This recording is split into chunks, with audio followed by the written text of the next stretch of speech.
Cricket বিশ্বকাপে জমে উঠেছে সুপার এইটের লড়াই। চেন্নাইয়ে দারুণ এক ম্যাচে নামিবিয়াকে ৩১ রানে হারিয়ে আশা বাঁচিয়ে রাখল যুক্তরাষ্ট্র। তবে সেই আশা এখনও ঝুলে আছে অন্য দুই দলের ফলাফলের ওপর। প্রথমে ব্যাট করে ১৯৯ রান তোলে যুক্তরাষ্ট্র। দলের হয়ে ঝড় তোলেন সঞ্জয় কৃষ্ণমূর্তি। মাত্র ৩৩ বলে ৬টি ছক্কায় ৬৮ রানের দুর্দান্ত ইনিংস।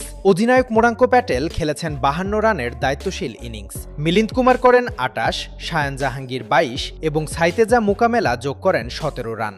জবাবে লড়াই করেছেন নামিবিয়ার লরেন্স স্টিনক্যাম্প, করেছেন ৫৮ রান। তবে বাকিরা বড় জুটি গড়তে না পারায় নির্ধারিত ওভার শেষে থেমে যায় ১৬৮ রানে।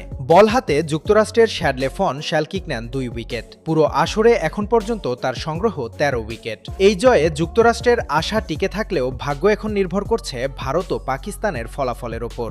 সুপার এইটে জায়গা পেতে হলে তাকিয়ে থাকতে হবে অন্যদের দিকে।